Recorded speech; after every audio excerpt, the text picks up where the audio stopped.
My career sucks. Sex just isn't the same. What's my purpose? Where did this fat come from? My relationship is killing me. I'll never be happy. My debt is piling up. I'll never find love. Why can't I be like other gay guys?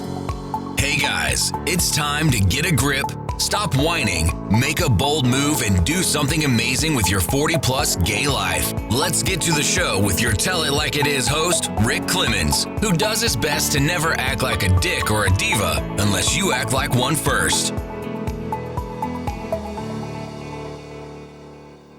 Happy Pride, everybody. It is time once again for 40 Plus Gay Men Gay Talk. We are about halfway through Pride Month, getting closer to the end, but we never give up on Pride. Never, ever, ever. And if you're considering giving up on Pride or being seen and heard, this is not the time, this is not the place, this is not the century to be making this happen. And today's guest and I are going to talk a lot about that because he was one of those people from a country where, well, being out and being seen and being who you are was scary, scary, scary. And now living here in the States, he's based in San Francisco. He has taken not only his degrees in medicine and everything and having impact in the medical world, but he's also continuing his fight in the LGBTQ space, being strong, being vocal, all those things. And he's going to share the things he's witnessing here in our own country that remind him of his home country, Qatar. And I can't wait for you to get introduced to and hear and just interact with this beautiful, beautiful human being, Dr. Nas Mohamed. I can't wait for us to dig in and see what we can talk about that's going to help us really understand where we are. So Dr. Nas, welcome, buddy. Neighbor. We're just down the coast from each other. So Yeah, glad to have you here, bud. yeah. Happy Pride, everybody. Rick, thank you for having me and platforming me on your podcast. I'm really happy and really honored to speak to your audience. And I speak in a lot of different spaces. Some of them are medical spaces, some of them are spaces of civil rights. But I feel like I'm talking to my people here. So Mm-hmm. I really want to just lean in with you and have like a candid conversation Yeah. about the state of things, what happened, what is going on, and Mm-hmm. just see each other eye to eye. So let's start by seeing you eye to eye. And those of you watching us on YouTube, you can see we're kind of staring at each other on the camera. But I really want to hear the story. I mean, because you came from a country where it's not easy to be gay at all. So give us a little bit of that background, and then we'll start to dig into what you're seeing happening here. Yeah, so that like just telling you my story from the beginning till today is a journey of its own, Mm-hmm. and I had many different chapters. It's just like when we talk about the like coming out for one person, it comes in chapters, right? Like the first coming out is you to your own self, right? Like when you Yes. witness your own self and then realize that like, something that you hold Mm-hmm. maybe doesn't quite belong. And so I had that. I share that with everybody else, but my geopolitical reality and my lived experience was really tough. And Qatar, like, Qatar is in the news a lot now, and it's it's part of my story too. And the everything is interconnected because we as queer people don't live in a dimension outside of the real world, right? Where we're impacted by all the issues that happen. Yep. And gas and the fight for gas and the reach for it and the control and the systems that were controlled completely like it was the power structure that landed on me and my own Mm. story. I was born in a country that's wealthy, that sits on one of the largest gas reservoirs in the world.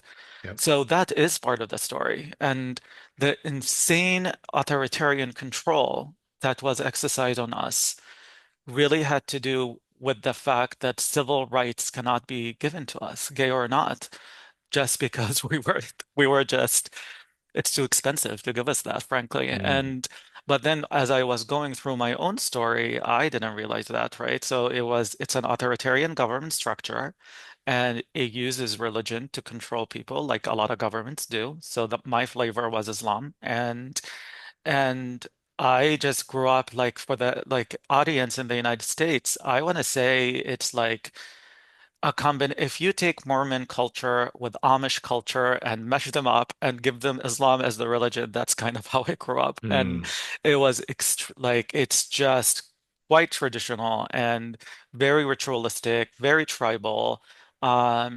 And it's really its own world. And being in it, when I only spoke Arabic the first 16 years of my life and grew up very religious, so I like memorized the Quran by the time I was 14, and that was my world. And I just remember my first moment of witnessing my own self, and it was a thought at that time, right? Like now I'm in the middle of this world, and then I just like have a moment of touching something that's within me, and then what do you do? How do you mhm, treat that?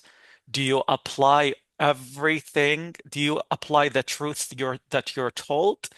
Or do you hold the truth that within you that you hold? mhm. And that's really the first decision we make, right? Like, Absolutely. do you believe that or do you believe everything else? And You know, I it's interesting, Nas, because this is something that comes up in almost every coaching client that I work with that's coming out of the closet is this moment of coming into the truth.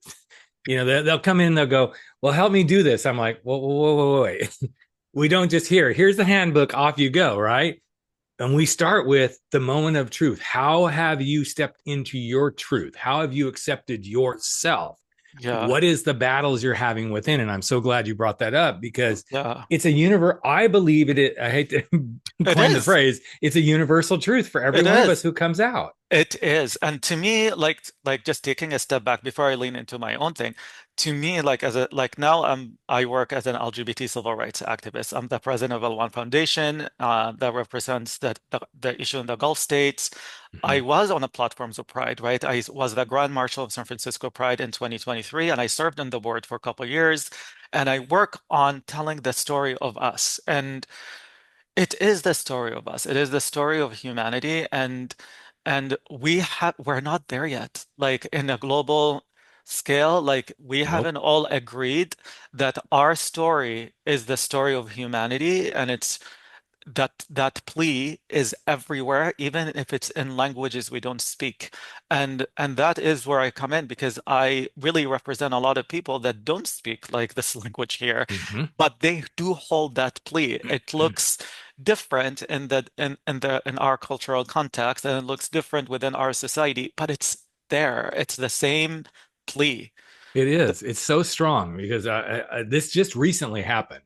Um, so a couple of months ago, I went to see my parents. They live in the northernmost part of Idaho, up in Coeur d'Alene, just 60 miles from the Canadian border. It is one of the most backwards. Just it's crazy up there. Yeah, Okay, I mean it's the home of white supremacy. It's one of the homes of white percent supremacy. And now, being who I am, a gay man who's in an open relationship, I was on the apps, not going to do anything because I'm staying with my parents. But the closetedness, the significant amount of blank profiles, the I would love to do this, but I can only do it at your place, the amount of cross dressing men, the whole thing just was like, it was like exacerbated. Now, I've been there yes, before. My husband and I have been there numerous times. And, we always like, yeah, it'd be nice to kind of meet like a rugged, mountain guy, right? This time, for whatever reason, I thought, this is insane how much I'm seeing this, which brings to that what you just said, this voice thing that people are like, they don't feel like they can say, they can have their voice. And it's not just in those countries and stuff that you're addressing, it's in our own backyards, guys. It's yeah, ridiculous. And I can't help but say, this administration is causing this to happen at an alarming rate. yeah. Because to me, like, yes, the idea, just like how our plea is universal and it's part of humanity, dehumanization and taking that away is also universal. So when we Mm-hmm. fight hate and fight dehumanization, we should not make the mistake of fighting the traits of the person that happened to be exercising that in that moment. We need to challenge the idea itself. The idea of stripping human of their humanity and telling them they don't belong. Because that idea itself can exist anywhere. It can exist within any community, within any group of people. And if you just focus on the trait of the person that happened to exercise it, you will be blind. The Yep. second you think you as a group of people, including us as queer people, that we're not capable of exercising hate, Yep. then you become dangerous yourself. Absolutely. Every human can do that. It's a human thing. And we need to have the ability to look in the mirror and say, are we are we still doing the right thing, or are we becoming the hate we're fighting? Like that is something we need to always ask ourselves. But we're not asking it enough. No. It's actually rather crazy. And again, I love our community. Don't get me wrong, but I'm starting to see some movement here where just let the younger generation deal with this, or I've fought my fights. I'm done fighting. Okay, I get it. I'm 63 years old. Yes, there's parts of my life I'm like, I'm done. Number one, I'm done giving a shit. I'm really done giving a shit. You can hate me. I don't care. But there are pieces of life I'm like, I am kind of tired, but I can't be tired on this. I can't, Yeah. because it's too important to continue to show the world something that's been in existence since humans have been in existence, that this is just part of who we are. It's always interesting to me, Nas, too. I just had this interaction, which kind of ties to this whole thing, where a friend of mine had a child, and it appears this beautiful little human has come into our world with some Down syndrome, proclivity, tendencies. Well, a lot of my friends who chimed in on this, they're very lovely, quote unquote, lovely Christians. And they use the phrase, well, God doesn't make mistakes, but they sure want to say that same term when it comes to transgender and homosexual people. Well, God didn't make mistakes. So you just need to be who you need to like live by his terms. I'm like, you can't say God doesn't make mistakes and then tell me that I'm a mistake, so I need to go do this.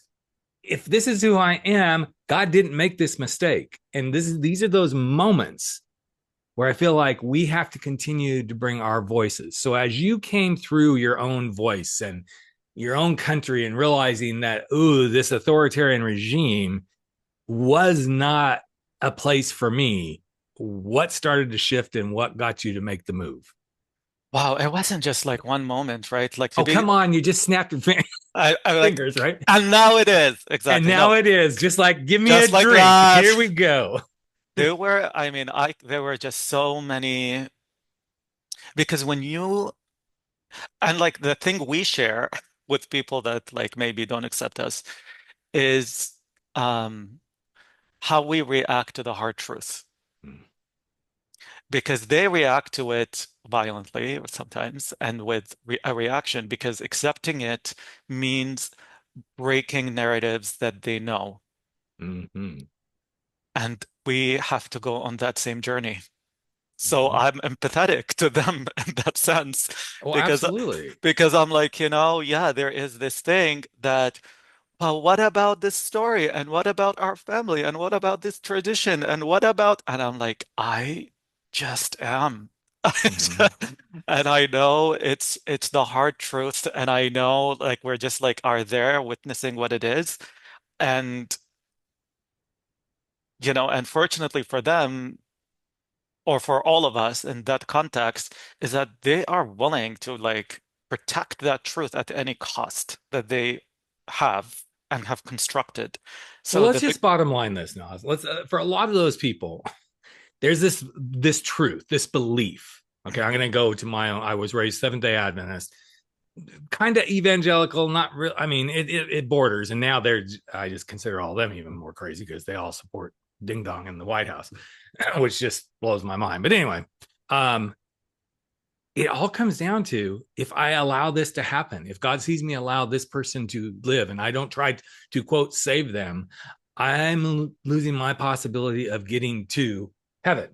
oh my God, yeah, that narrative definitely exists. It's just consistent, consistent, consistent, consistent. Yeah, but then that goes like I used to be extremely religious, right? Like Mm-hmm. I memorized the Quran and I really exercised Islam in a very conservative way. I was one of the most conservative people in my society. And I can tell you that in like at least in my teachings and what I learned is that protecting the essence of a human is the most important thing. So when they come and reach for that, what about all the other teachings that told you to choose love? Why all of a sudden you turn a blind eye to them and dismiss them and focus on finding the one thing that would enable you and rationalize you exercising hate when you have a lot of other references that tell you to exercise love and acceptance Hmm. and actually invite people in. So if you want to do that, you would invite people in with your love and kindness, not force them with pain and suffering to break. Yeah. So if you actually care about your job and duty to bring people in towards love and belonging, you need to model it Yeah. yourself, not drive people away by becoming hate. Hmm. And it's So, really hard in this day and time to do that. I mean, yeah. I sit on that fence daily. I mean, I try not to watch the news. I let my husband be my news filter. Of course, that annoys him. He's like, if you want to know what's going on, you read it. But it's really hard because here's one of the things I've had this. I shouldn't say, yes, it's been an argument at times. And now I've moved it into a truth telling moment. You can't love and hate at the same time. Absolutely. I completely agree with you, which is exactly why my campaign during this Pride Month and during the World Cup activation is a campaign called Love Is. It's Mm. exactly that. It's important because when you do this, and I went through it, I'm sure you've gone through it in your own world many times over, but when I went through it with my parents, uh, they were on the fence of, well, we love you, but don't love your sin. I'm like, okay, well, I love you, but shall we start checking off all your sins? Let's talk about how many affairs both of you had with against around each other, and blah blah blah. I could, and there was a part of my heart that was like in the fuck you mode at that time. Yeah. Thank higher power, higher being, my higher self of, moving. And I'm not perfect, guys. I'm not saying that. But that I'm now able to go, okay, that's who they are. They have moved 100 miles, thousands of miles away from that space at this stage of life. But it is really hard. And I think sometimes when we get into these moments with people, Yeah. sometimes the simplest thing to say is, how do you have love in your heart and hatred in your soul? Yes. Mm-hmm. The Yeah. two cannot coexist. Yeah. And it's always interesting when I pulled that on somebody that I feel like I, can really have that conversation with. It does kind of stop them in their tracks. Mm-hmm. So, as you know, silence leads to a lot of things. What was some of the silence you exercised in keeping yourself quiet before you realized this is not leading me anywhere? Like it's not getting you. That silence led you to where? So just to make sure I understand what you're asking, when I decided to take action as opposed to Mm-hmm. letting things be just as Yep. they are. Yep. Well, Exactly. well, like at a very young age, actually, because I had to make a decision to pivot. I'm one of nine, first of all, so I have, Wow. big family. I'm child number eight, and in my direct family, we get married off like before, like arranged marriage Mm-hmm. before we're even 19 or 20. Wow. And the conversations were starting to be like, well, who's gonna be my spouse, right? And like it's really like in retrospect now I'm just like that was really weird for me to grow up with as a child, like hearing people talking about who I'm gonna have sex with and like deciding it for me. And I was just like sitting in my bedroom hearing this conversation happening outside. It would be Like like going to a bar in the Castro and going, okay, I'm going to decide who you're going to hook up with and yeah, have sex with here tonight, and I'm and just you get no choice. I'm going to tell you, you're going to go do it, and you're going to enjoy it, and shut the fuck up. So listen, if we want to set that scene, I can be down, but we need to talk about it first. I'm on board, But kinda, let's like but let's make sure we, can I give you some parameters first, at least, yeah. Okay, this conversation kind of derailed there for a moment, but this is what pride's all about. We have to accept all the parts of this, right? Yeah. But But that had to be really I mean, But I honor and respect as much as I can the whole arranged marriage concept, because I have Indian friends and, Chinese friends, all this sort of, I've seen it everywhere. But I also go, how do you? I cannot with it. Like No, I it's am not being like, human. I'm just like, what the who? Like, no. I'm like, absolutely not. Yeah, No. And I'm like, that's my personal opinion. But then a huge part of my journey is that I don't get to say no. They're like, nope, that's against the culture. I'm like, I am part of that culture. What are you talking about? I don't want it.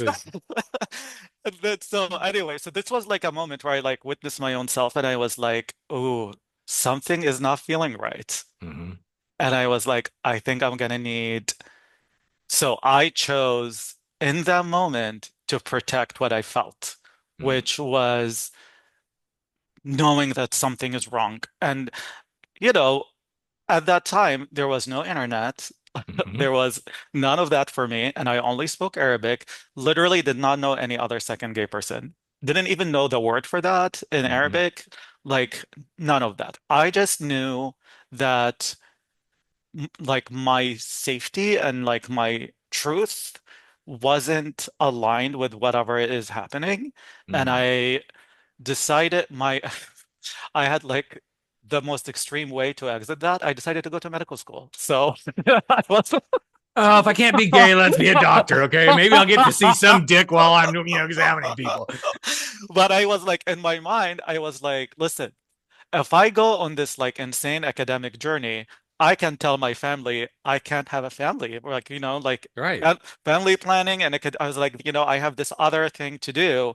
So that was like how I stalled, like at the beginning. Mm-hmm. But then in on that journey that took like what, like 12, 14 years for me to become a doctor, like just going in and being like having a lot of moments similar to this.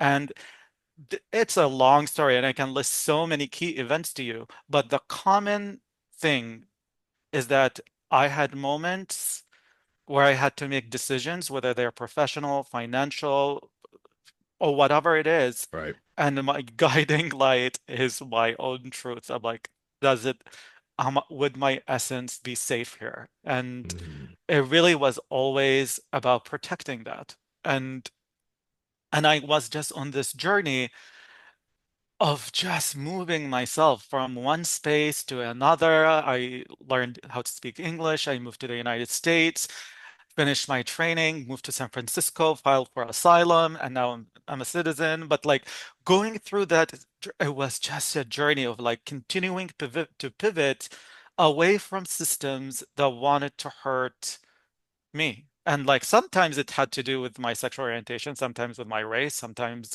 with me being an immigrant, sometimes with my like Muslim heritage, sometimes whatever it is. There were all Yeah. like forces that would like look at you in the room and be like, wait, you don't belong here, right? Mm-hmm. And I was like, there was just a constant journey of that. But then I finally found a space where like I can be witnessed just as I am. And people are like, well, hi. And I'm like, oh my God, you see me. It's like you see all of me now. Okay, Right. hi. Exactly. Oh, this is Exactly. home now. I have But you arrived. said something really important, Nas, that I think is worth repeating, because it is this journey of protectionism.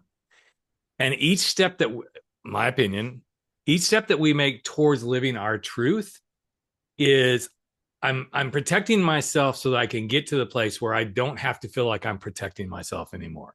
Yes. And this is probably one of the most difficult parts of the whole coming out. I don't care if you're coming out as gay, trans, bi, whatever. I actually don't even think it's something that's even just to our community. It's like somebody who's Universal. alcoholic, Yes. right? There are these, I say all the time, everybody's got a coming out journey. Yeah. Everybody's coming out of something. Yeah. But what we're coming out of is what we're protecting. We want to stop protecting this piece of ourselves so we can just be who we are. No protection Yeah. required.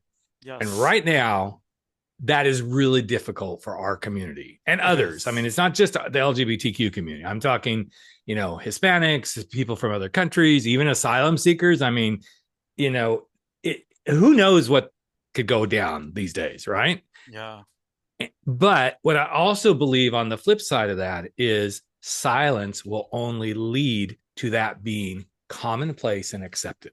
Period. I I am 100% on board. Also, like what you just said about like just that journey of like seeking protection. And that journey, like to me, like witnessing my own self just the way I am, and the Mm-hmm. journey of seeking protection has been like a journey of heartbreaks, I want to call them. Yep. And they like at some point I felt like I'm disappointing mom and dad, right? And then I was a failure in my society narratives, right? And then I was going to hell or whatever like it is Mm-hmm. that you learned, right? And Yep. then there is just then these like those moments like at times at times taking a step in felt like disappointment, felt like failure, felt like giving in, felt like choosing the easier path, felt like all of these things. But at the end, I was just as I am Mm-hmm. without those judgments that were placed on me. And those judgments were placed by constructs of society, Mm-hmm. a construct of religion, a construct of whatever.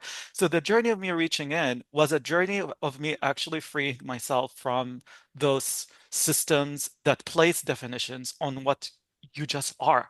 Like we just are. And Right. we just have like all of these narratives. It's like looking at the moon and then like collecting like opinions about what the Mm-hmm. moon is. But at the end of the day, the moon just is. That's right. It just is. It's just there. It It's just just up is. there. It's just hanging out every night. It's just not even night. I mean, it's just hanging out constantly, you know. And it's such a fascinating thing. It's interesting that you said that because this is kind of a little departure, but it aligns. I was having a conversation with a couple of guys who were debating the whole monogamy open relationship thing, and the one guy he was just freaking adamant that it's just ridiculous that these gay men are having these open relationships. I said, what is that hurting you? But also, he hasn't met the straights that are doing that. Right. Because Thank you very much. I wish I could high five you right now. I was like, Hello, this is happening everywhere. I But have he this was for so you. adamant about it, and I finally said, you don't have to be in an open relationship. Well, yes, but I can't find anybody who doesn't want to be in a monogamous relationship. And I literally said, I'm calling bullshit on that because I know a lot of gay men who are like, I really want to be in a monogamous Yeah, relationship. yeah, And I said, what you got to 100%. understand is why it's important to you, why it's important to the other person, and you got to go do the work. Yep. And it's so interesting because we get in these constructs of, well, okay, here it is. And I remember as gay marriage was starting to happen and everything, there was such a hubbub like, why would we want to be like the straights? I don't know. I love being married. I was married for 13 years to my wife. Yeah, I'm now going on 25 yeah, years with my husband. yeah, I love it. And then people go, then why are you in an open relationship? I'm like, because I love him. He loves me. But, sometimes another dick is really nice to have. Let's just be yeah, honest. Okay. yeah. The interesting piece of all of this is being questioned now. Every bit of it. It's always being questioned, but it just feels like we're starting to experience what you experience. So as you're watching what's happening globally, but let's bring it to our lovely little country. What are some of the things you are witnessing that you're going, yep, that's just like home. That's just like Qatar. What are some of the things that are making your little heart go, oh, wow, we got to Yeah. do more? Like honestly, so I came from the extreme. So people want an extreme where you control what's being told in the media 100%. Mm-hmm. And civil society is exercised by the state Yep. 100%. And there is just no way for you to organize for any civil cause. Yep. I came from that Mm-hmm. reality, right? Like it was 100% curated reality for me. Like the media was the not like national whatever radio we had no access to other like news source or anything like that. So I came from a totalitarian authoritarian government. And oh my God, it's so like it's suffocating, like it crushes your soul, honestly, in ways I can't even begin to describe. Mm-hmm. And It's almost like why be even a human in the experience? my gosh, it just like It's so cruel. And then like being in it, I just like honestly couldn't get it. And then now I see that it was done to control Mhm. resources and control power, and for power and money and and and all of this is what that. we're witnessing right now. It Yeah. is to be, I mean, they're striving so hard to be in control, and we're going to Yeah. make it the way it is, and we're going to make sure that the elections go just this way. And Yeah. So when I saw it like in the spaces, like I'm in HIV medicine, so like I'm in Mhm. those spaces, when I saw the support system begin to collapse there, and then I also help refugees, when I saw that also begin to collapse, and then beginning to see the narrative of dehumanization. Again, like the narrative of saying there is only one truth and it's the truth we tell you is like Yep. that narrative, that is what I escaped. And then we're going to like really cripple you if you try to present any Hmm. truth different from what we're going to tell you.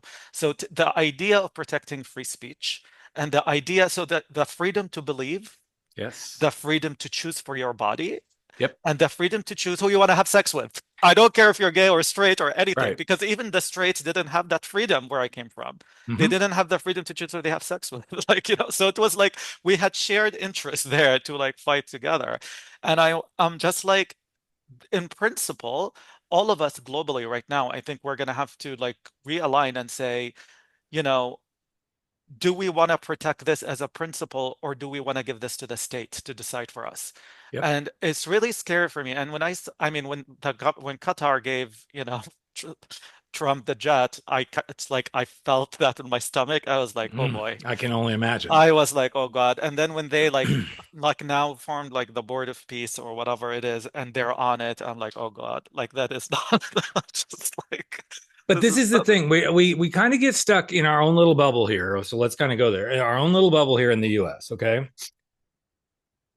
This isn't just happening here, folks. It's No. happening globally. And if Yeah. we're not aware, and my husband and I travel quite a bit globally. We were in Europe last year. We just came back from Costa Rica. We're going to India and Nepal.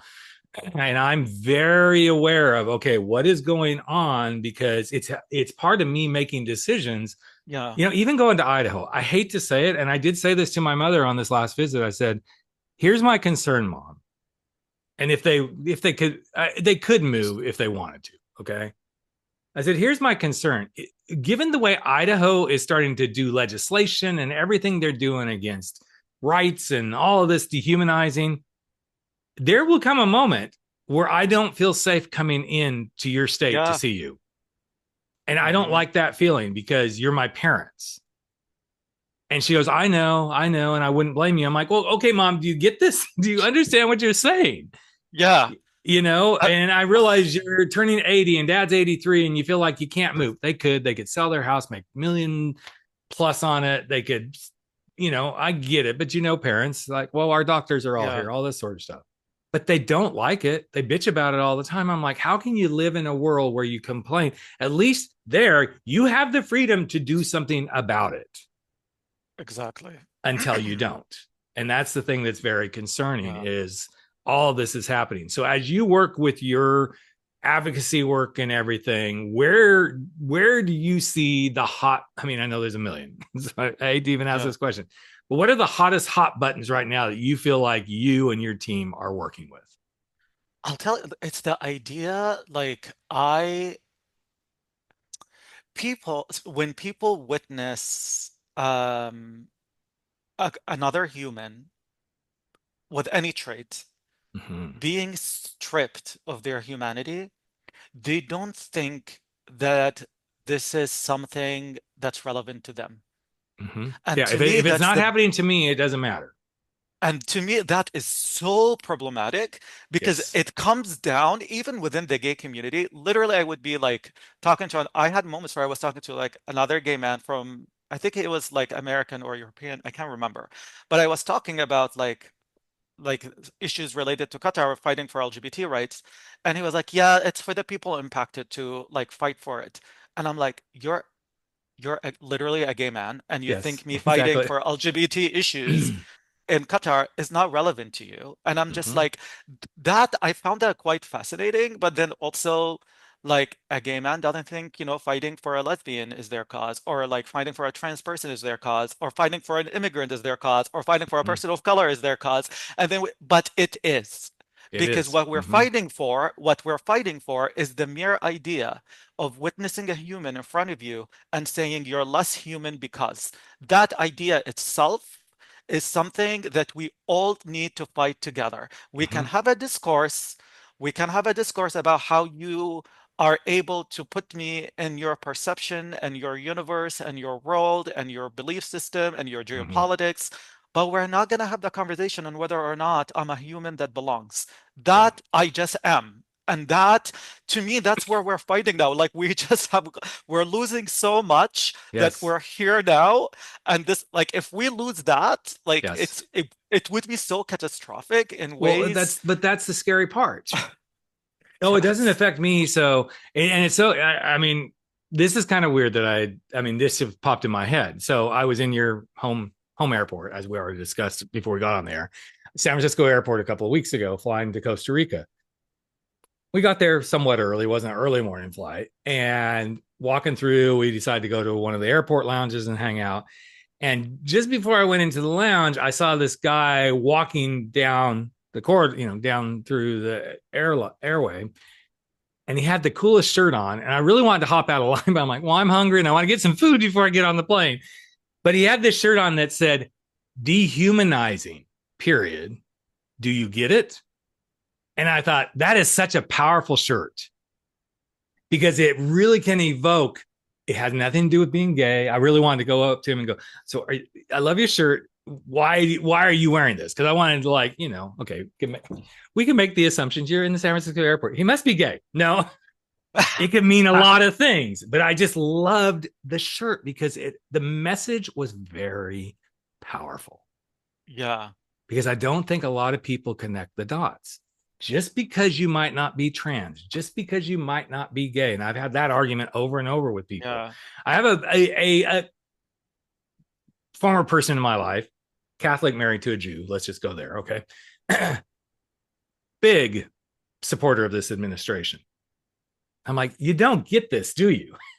And now, given what Pope Leo's doing, it's like, okay, sweetie, you going to choose your pope or you going to choose your president? Because guess what? And guess what? The whole thing about how the Jews and everything was coming up through the election. I'm like, how can you support this? You have Jewish children and you still, I don't know. They don't get the connecting the dots piece. And that's what's scary. Yeah. And that is exactly why I'm like, we need to always like we are responsible to challenge our own people. And that's why I'm like out speaking. I'm like, Karen, I'm still the only out gay person from Qatar. Like Mm, nobody else has come out publicly. And mm, I'm on the news and I speak to them in Arabic. And there are people that are truly loving and kind, mm. truly. But the second a human has a collection of traits different from theirs, they feel like their plea to safety and belonging and existence is not their plea. And Yep. that idea itself is problematic because that is literally what like all the wars are about, right? Like our plea is more important than yours, and Yep. therefore we're gonna go and like erase you. Yep. And I'm just like, like no, like I don't know what, like just no, like this is where we need to like stop and like reevaluate and talk about in a really deep, thoughtful way. And to me, like right now, the LGBT community globally has the opportunity, as I say, to enter the main conversation. Yep. Because what we're fighting for is what everybody else is fighting for right now. It's that Mm-hmm. freedom to believe, freedom to choose for your body, and the freedom to choose who you love and have sex with. Yep. And those are freedoms are under attack right now, like Mm-hmm. by authoritarian governments that have interest in taking those away. And Yep. the reason they want to those away is not because they don't understand you or don't understand your plea or whatever it is. It's because they want like resources, they want control, they want Yep. power, they want to create empires. And you like to put it very like frankly, like you being a human that would breed and create more humans for them is more important. And Of that's course, like where the because reality of the if we breed more humans, then we have people to do the work that we don't want to do, and then the empires can grow, and the rich I mean, people are, in my mind, people are just blind. They're blind to this whole thing. It's But then it's crazy. just like, then that's where like the advocacy platforms are at now, because like I'll tell you on very high level with all of the global LGBT like organizations, there are conversations about how we're telling the story of us, and I think Hmm. we need to come back and really reevaluate our messaging and reevaluate how we show up and reevaluate how we speak to people that are different from us and just reevaluate the whole thing, because like people like the part of the hard truth is that in this moment people chose against us and against our interests, which means they haven't Yep. witnessed us, they haven't witnessed our truth, they haven't witnessed our plea the way it is. And even though partially it is on them to not see it, it's also partially on us for not having communicated and shown that in a way that is true and human and approachable and is Mhm. in a way that makes sense to a person that is not living our world, that has not had the experience we had. Like, how do you share like that internal thing that you and I have this knowing? Like, I don't have to tell you what it was like for me Right. to witness myself and everything. But if you were like a straight podcaster that doesn't have gay friends, I would have had to spend a lot of time describing what that Exactly. is because it's foreign to them. Right. And and I feel like I'm like, so now as we like hold these platforms, how do we tell people that what we are talking about is not about sex? Really, Mhm. it's not about like all of those things. It's about like existing in the world. It's about just Exactly. like being able to just like go like get up from like wake up and go buy coffee and come back and not be terrified. Like that is Yep. something I have now I didn't have, right? Like I was always Hmm. afraid. And I'm just like I was afraid to just exist because Hmm. I hold belief system and hold a truth that other people perceived as a weapon, Yep. perceived as something that will take their families away, perceived something that would ruin their children, as something that will like defile their religion, as something that will take control, like all these narratives. And I'm just like, it's not, like, it's not, I'm not like going to war with you. I am just creating safety for me to exist in the world and Hmm. be okay. And now, how do you tell that? Like, how do Well, you but tell I think Naz, the I think you story? said it. That I think it is just what you said. The story of us. This isn't a gay story. This isn't a Qatar story. This isn't a Chinese. It isn't a Hispanic story. It is the story of all of us. Yeah. It's that simple. And I feel like if we can, and this is where I think we as LGBTQ community, we have an advantage because we have learned and fought so hard to tell Yeah. the story of us. But yet, as we tell the story of us, every piece of telling our story is every piece of telling every human story on the planet. We have just learned how to start to perfect it, and we're still working at it. But I think you Yeah. hit on it when you said that. As soon as you said the story of us, I got chills because this is possibly one of the greatest bridges that we could start to build. This is not a we Yeah. versus you. This is not a me versus you sort of thing. This is a we learning to tell each other's story and see each other's story and the story of all of us. Exactly. And I agree with you because, like, what you just said about us, like, as a LGBT community, we learned how to witness the hard truths the way it is and be in peace with it and speak about it. And that goes back Yep. to your friend that was talking about monogamy and non-monogamy. Monogamy very much exists among the straights. We just speak about it the way it Yes, is. exactly. And we're We don't just we don't like, hide it. We don't pretend it's not there. I mean, come on. Anytime there's a yeah, Republican convention, Grinder goes off the chart. So, hello. uh-huh, exactly. And I'm like, yeah, like the whole thing about like, yeah, just being able to, and the thing is like, I also run a lot into people that are like, well, why do you have to talk about it? And I'm just like, Why because we wouldn't can't, you? and also because We we can't can't afford not afford. to. No, because like we're being crushed in silence. Mhm. Like just because when your plea is in the shadows, your abuse will be in the shadows too. Hmm. Like, right? Like you can't do that. And also, help and support and love is not gonna find you when you're in the shadows. You need to step into the light. And I know it's scary because it was really scary for me to do that and come out. And because, like hate will see you, but Hmm. also amazing love you didn't even think is Hmm. possible will see you and reach you and will come up to you and see, we see you and you're part of us. And that is also part of me coming out publicly Yeah. and reaching all the people. Right as everything was, the election's over and all this sort of stuff, and things started getting rocky. I had a couple of people say to me, "Are you still going to keep doing your podcast? Don't you feel like you're exposed?" I'm like, "Bitch, I'm already exposed. It's already out there. So why would I go Yeah. hide now?" And I don't get, I mean, okay, this is probably one of the more political conversations I have, but I haven't really like said negative. I've been, hey, this is what this administration is doing. I'm not going to like, say some stuff I'd really like to because I'm not afraid of it, but I'm going to call it out. I do not like right before we got on, there was some Instagram story, which I always go, is that really real or not? But something about Scott Bissant and talking about how it's just a minor little bump in the road with gas prices and everything. And I just posted we don't accept him in our community. He is not part of our gay community. That's all I said. Somebody said to me, "Why do you say that sort of stuff?" I said, "Because that's how I feel."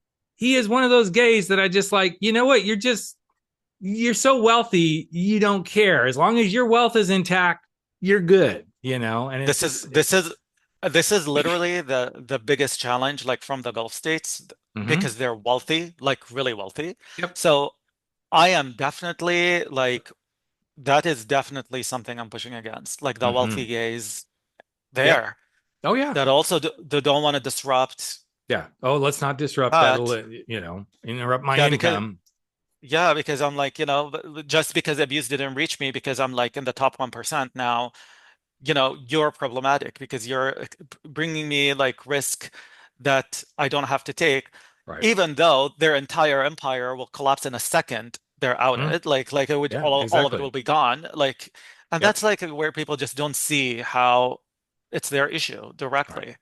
Right. Well, okay. So we've solved the world's problems with this conversation Yeah, today. we're done.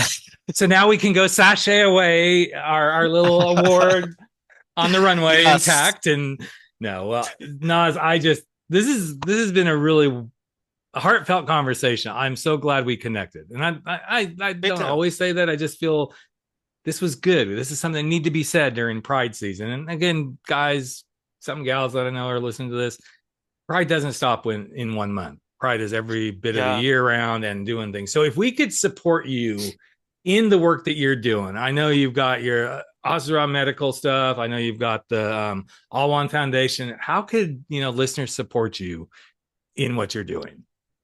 First of all, I want to say thank you. This was a very candid conversation, and I could feel like we were just speaking authentically and candidly, and you can see that. And to me, that's what pride is. Pride is about the ability to witness yourself as you are and be witnessed just as you are. Mm-hmm. And that's what pride is. And I feel like if this is what we just had is pride, like Yes, me coming in, witnessing myself and being witnessed by you and vice versa, and just holding this space. So thank you for that. of And course. also, for anybody that has shared interest in this and want to give and want to be involved, my platform, my Instagram is my main advocacy platform. It's at Dr. Nas, dr._NASS. So that's the best way to see my work and see the spaces I'm in.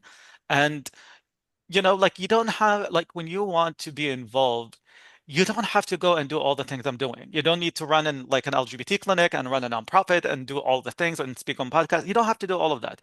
You can choose small acts of love. Like you can just witness a person like the way we witness each other in this Yeah. room right here.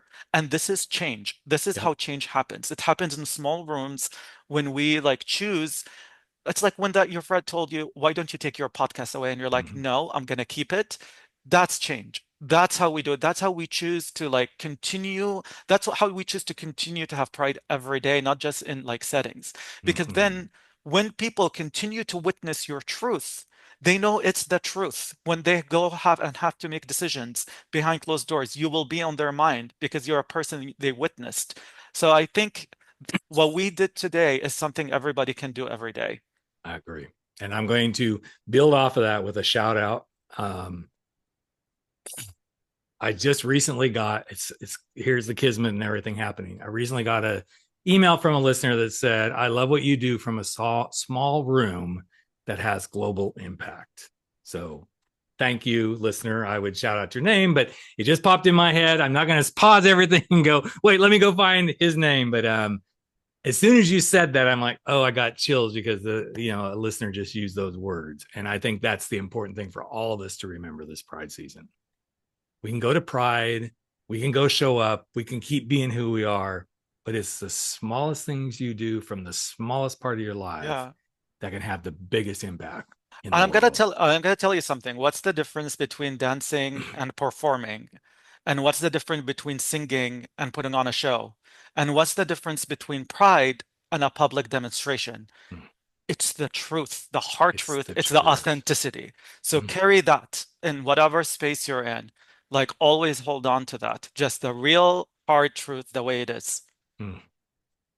So you just brought it home. I'm so thankful that we met, Nas, and I hope that continued impact and success comes your way. Always welcome to come back and continue more of this conversation. Happy Pride, everyone. Get out there, enjoy. Nas, have a wonderful rest of your day. And everybody stay tuned. We got one more Pride episode coming up next week. And then we'll get back to, I'm not going to say regular programming because we're always talking about Pride. But thanks for being listeners. Thanks for showing up. Happy Pride. And we'll catch you in just another week. Now go out there and never stop living your life. No fears, no excuses, and no apologies. Take care, everyone. That's a wrap for 40 Plus. Gay men, gay talk, where size doesn't matter. We drop our bullshit, get over our screwed up fears, make bold moves, and live life without apologies. Don't forget to join us on Facebook at 40 Plus, Gay Men, Gay Talk, where the conversations continue.